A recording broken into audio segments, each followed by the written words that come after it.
met a gypsy. First Dakar, I separated my shoulder. I hit a kid on a scooter on the liaison. No. And separated my shoulder. So that took me out. My first Dakar ever. Full crying. My life's over. I'm never going to be able to go back. But Garrett made it possible. I was able to go back. Broke my neck before, and I was like, okay, the first Dakar I went to, I had this mentality that I was going to go in there and show them how cool I was. This one, I have no training. I just broke my neck. I haven't even got on a dirt bike since then. So there's zero pressure. Just finish this race. Ride every mile, do the best you can, whatever. And then I finished 9th. And I had a great time. I had a super fun time because I was just having fun. Yeah. So I was like, all right, I'm more healthy now. I'm on a little bit better equipment now. But I'm just going to do the same thing. I don't care what I finish each day. I don't care how I'm feeling, whatever. I'm just going to ride the day however it goes. And then I finished 5th.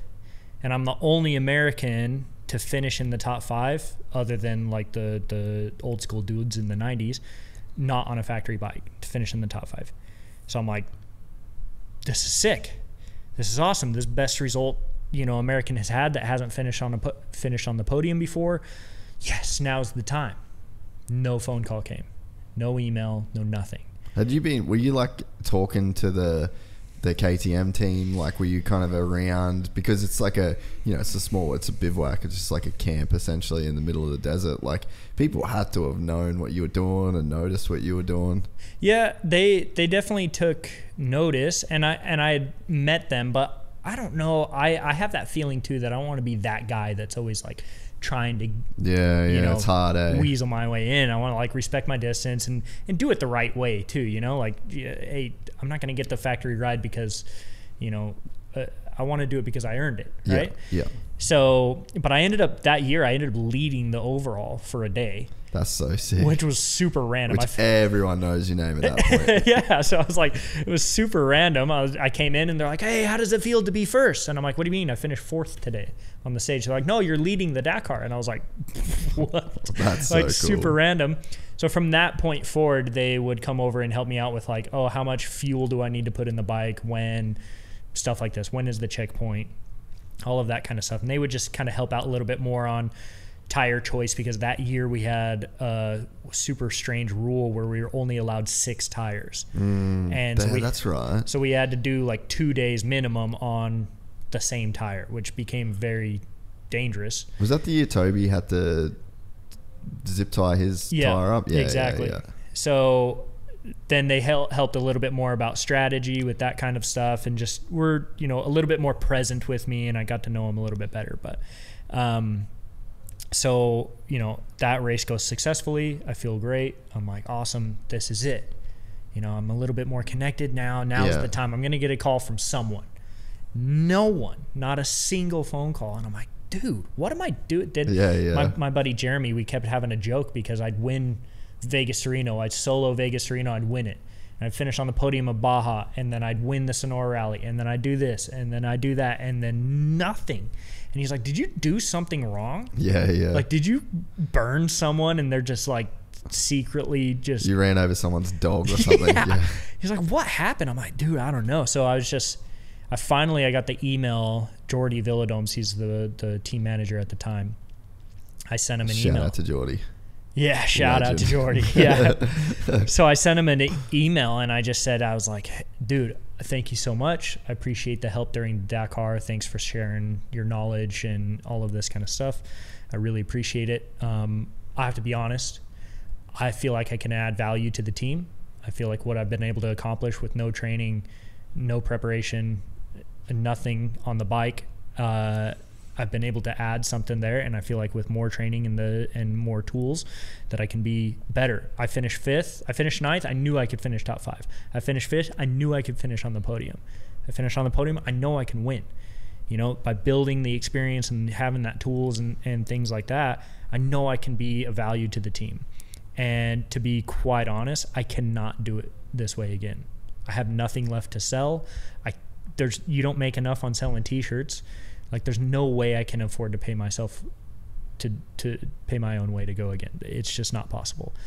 And I got an email back that was like, hey, great job. I saw it. If there's something that we can do, I'll let you know. We're going to have meetings. I'll let you know in 2 weeks. 3 weeks go by, not a word.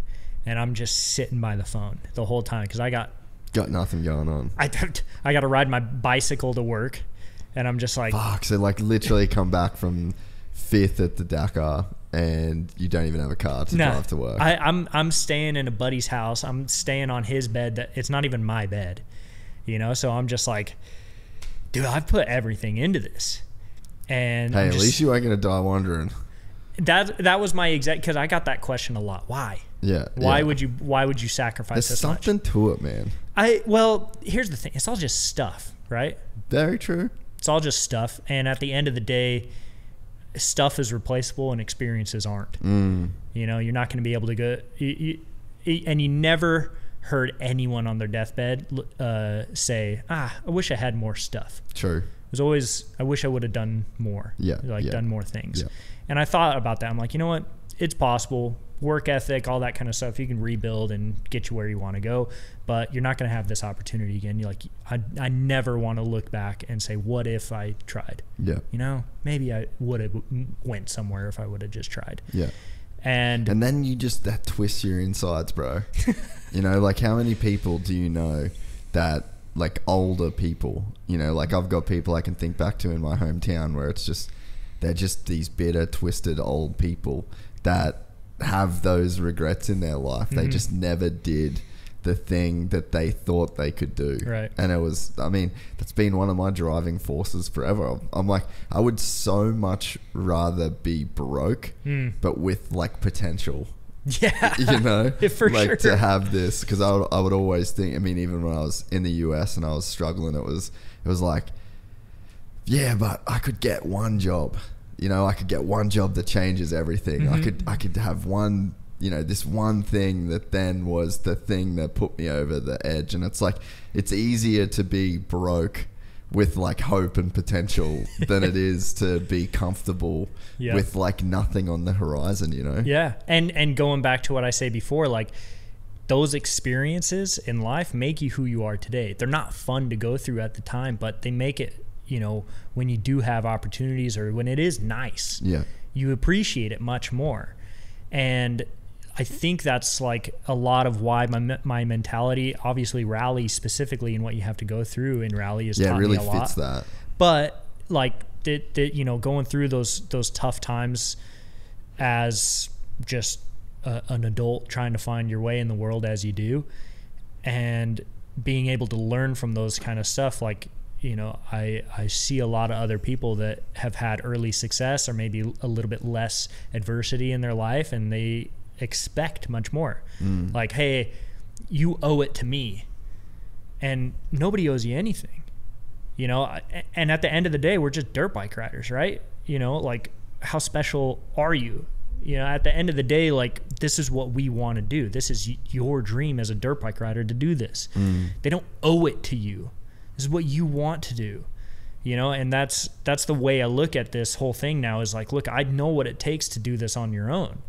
I say on your own. I had a lot of people obviously help me out to get there, but without the support of a factory or like insane sponsor, things like that, and like no backup plan and nothing to go home to, and like literally like checkers or wreckers kind of deal. Yeah, exactly. And I think that is the mentality difference between a handful of the other racers and myself. Is I want to win, and I know I'm capable of that, but at the end of the day, this is a rare thing that not very many people, even just to race the Dakar, but to do it as a factory racer and have a chance at winning, that's super rare. Yeah.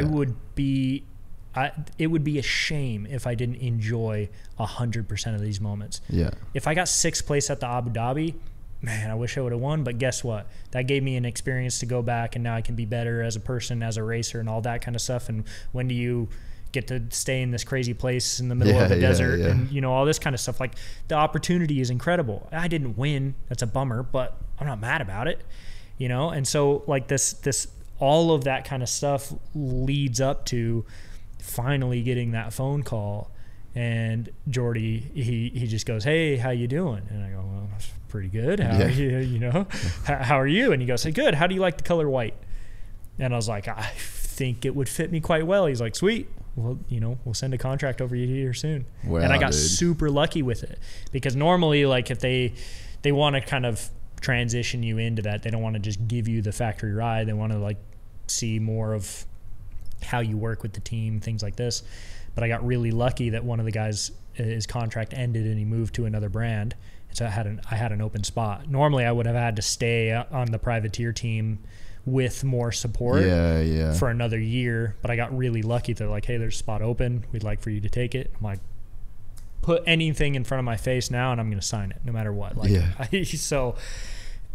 and that was like, you know, she hates that I say it too, but my girlfriend, she doesn't come from racing. She has no idea. She doesn't really know like the meaning of finally like getting that contract, So I hung up. She was in the house. I was staying in like the little casita at the time of my friend's place, and she was in the main house, and I walked in there and I was like, I did it. I got a factory ride. And she goes, oh, that's cool. And I was just like, like, I don't know what to do with my hands. Like, this is the moment that everyone dreams of. Like, this is the moment that they're like, oh yeah, finally, like, the gates of heaven have opened and stuff. And she's like, I got a promotion at work. That's cool, honey. Yeah, nice, cool. Yeah. And I was just like, she understands now. Like, she's my number one fan. She's, you know, we joke about it now, but yeah, at the time I was just like, I didn't even know how to act. I'm like, this is something that I've worked for my entire life for, and now, like, what do I do now? Like, how am I supposed to feel? It's just the craziest thing. And the coolest thing about it is it feels normal. It feels right. I don't feel like I'm treading water anymore. I feel like I got my head above water. I feel like I can actually, like, these last couple years have been rebuilding years. Myself has always taken a back seat. It's always been about me, but as far as like training, all of that kind of stuff, all of the stuff that's kind of important to an athlete is always taking a back seat. Nutrition, gym, training, any of that kind of stuff. I've always just been mechanic, race, work, mechanic, race. That's it. And so now it's been a bit of a transition to kind of change my brain from that. When I wake up, I'm like, oh, there might be bike work to do. And I'm like, no, I got to go to the gym. I got to go for a bicycle ride, things like this. We're excited to announce the launch of our new membership site, GYPSYTales.com, packed with exclusive content and perks that you won't find anywhere else. This is your chance to become a part of the Gypsy Gang. And as a special bonus, if you sign up to an annual membership, you'll be entered into the draw to win our custom-built TC125. Gypsy Gang.